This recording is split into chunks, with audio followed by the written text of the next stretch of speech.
Guys, it finally happened.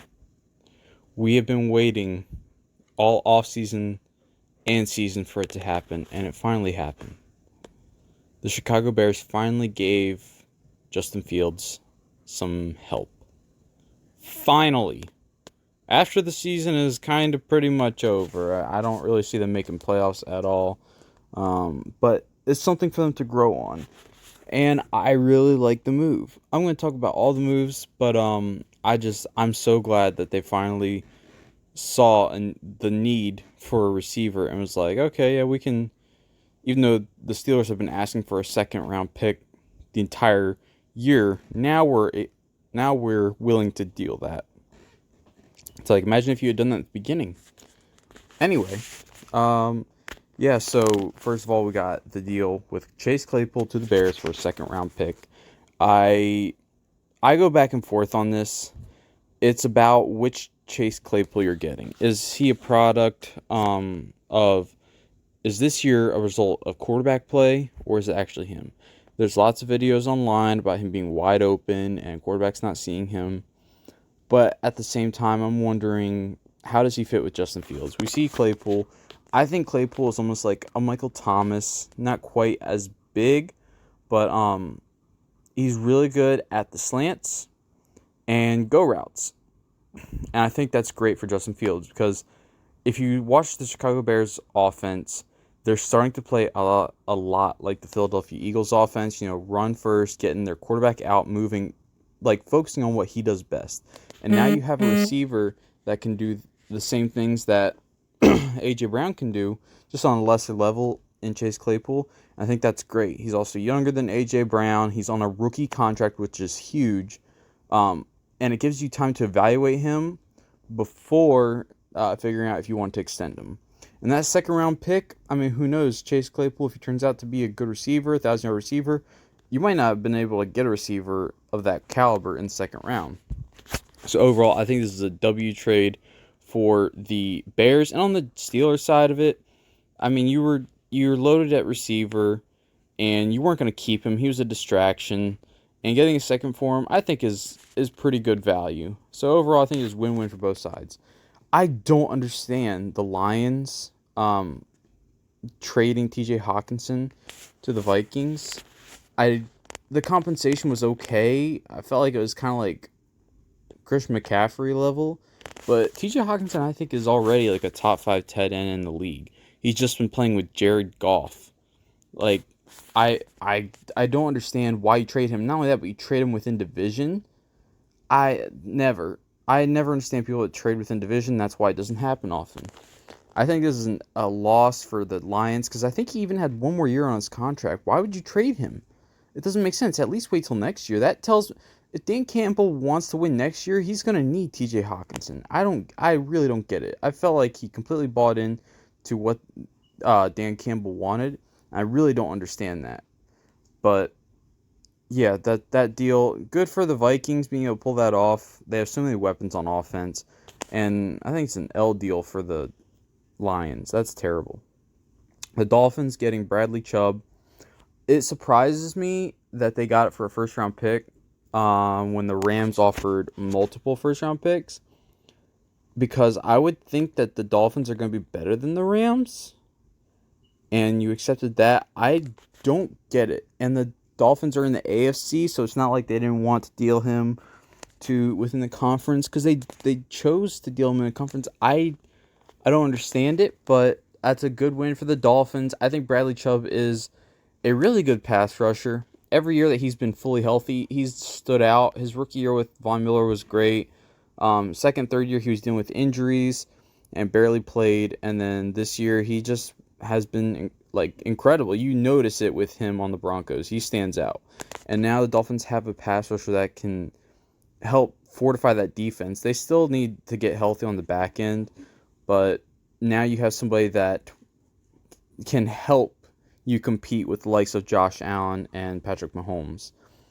And so I don't understand it from the Broncos' point of view, but I understand it from the Dolphins. I think that's good. The Broncos, you got a first-round pick, so I don't really know are you building towards the future? Are you taking right? I guess they didn't want to sign him anyway, so if you get a first round pick out of a guy you weren't going to re-sign, you're probably not going to make the playoffs this year, that's fine. Good job. So W on both sides. 49ers sending Jeff Wilson to the Dolphins for a draft pick. I think it's a good pickup for the Dolphins. Jeff Wilson has shown a lot of potential, in my opinion, to actually be a solid rotational back. I don't see him as like a carry the load guy, but I think he works great within the Dolphins offense, which is very similar to the 49ers. And you see Jeff Wilson excel in the 49ers offense. And I'm really looking forward to seeing him in the Dolphins. I believe they sent Chase Edmonds to the 49ers as well. I don't see it here, but I thought he got picked up by them. Anyway, but Jeff Wilson, I think, fits great with the Dolphins, and that would be a good pickup for them. It's just another head in that backfield. Like, that's great. Teaming up with Raheem Mostert, I think that's a great fit. And you can see the fingerprints of Shanahan on Mike McDaniel's plan for the offense. Something that is super surprising, and I love the trade, is the Calvin Ridley to Jacksonville deal. We have a team in Jacksonville. I don't know if you watch Brett Coleman, but he tweeted out the other day, when he sees Trevor Lawrence, he sees a lot of young Josh Allen, a guy who has an arm and all the talent in the world, but is just missing that consistency and that Diggs receiver. Well, I don't think he has as good of an arm as Josh Allen, but you know what? He just got his Diggs receiver. I don't know if there's anybody that I would compare Diggs to more than Calvin Ridley, because Calvin Ridley is fast, just like Diggs, and he's one of the best route runners in the league, just like Diggs. And I think this is going to be perfect for Trevor Lawrence. If you watch his games, he's not throwing deep because he doesn't really have a deep ball receiver. Christian Kirk is great in the slot, but he's not a deep ball guy. And I think this just adds another element to the Doug Peterson offense. The caveat is it's not until next year, which is okay. Jacksonville is not competing for the playoffs this year. They've lost their chance, lost too many games. But it was a weird struggle because it's like they're going to have salary cap issues this offseason. So do you trade for a receiver and kind of hurt that? If you're trading for, because they were missing a number one. If you trade for number one, most likely it's going to cost a lot of money. You're going to hurt your salary cap. But that's the only way you're going to get somebody to really amplify Trevor Lawrence right now for next year. Because if you say, no, we're going to draft a receiver, rookie receivers sometimes take a little bit to adjust. I mean, Jamar Chase and Garrett Wilson are outliers, but a lot of times that first year you don't see much. And then second, third year, they start to catch on. Well, by that time, Lawrence will need a new contract if he's doing well, and it might not work out well. So I think being able to use late round picks and the way to organize these incentives, which was beautifully done by Jacksonville, in a way that the most you give up is a second and a fifth, I think is a great deal. Because you're talking about a guy in Calvin Ridley who is fast and one of the best route runners in the league and has worked with a quarterback like Trevor Lawrence and Matt Ryan. I think this is a great deal for both sides. The Falcons weren't going to use Calvin Ridley. He didn't fit their timeline. He didn't want to be there. They were going to trade him eventually. Why not go ahead and get the distraction over with and work on what you have? And I think this was a great opportunity for both sides. I just am curious to see if Calvin Ridley is still in full football shape. I don't know if he is. I hope so for the Jaguars' sake, and I'm looking forward to seeing that offense next year. But that was the most surprising deal today by far. Also, the Commanders dealing William Jackson to the Steelers. I think it's a good pickup. I just don't really understand why you would do that, because that's a lot of money, and they were going to release him anyways. I guess they figured somebody would pick them up before them. Because I don't see the Steelers as contenders right now, and so I don't really understand needing to trade for a corner like that who's owed a lot of money. But all the power to them. If they think that that's going to improve their defense to a point where they can contend for that division, good. Good for them. I don't think so. I think this is a win for the Commanders to get something for a cornerback they were going to release. Steelers, it's a good cornerback. Maybe you resign him to a longer deal. Maybe he does more for you in the next few years than just this year, and it works out well. But for right now, I think that's a loss. Also, something super interesting is the Bills acquiring Nyheim Hines from the Colts. This is a guy who's almost like a Tony Pollard. Every time he's never been the feature back of the Colts offense, but yet every single year you look at him and say that dude is a playmaker. And that's kind of like Tony Pollard. Like, you've always had Zeke there. You've always had Jonathan Taylor, Marlon Mack. There's always been some guy there that is taking the snaps away from him. But every time Nyheim Hines is in there, he makes the most of his snaps. And I think adding him to an already stacked Bills offense is incredible. Nyheim Hines is not only a good running back, like was a runner, he's an incredible pass-catching running back. And I think he just adds another element to that Bills offense, which Devin Singletary is a solid running back. Zach Moss is okay. James Cook is coming along. But I think Nyheim Hines is better than all those guys. I've never been a huge fan of Singletary. I think he's just a little too slow. But Nyheim Hines adds that home run factor from the running back position that they've been missing.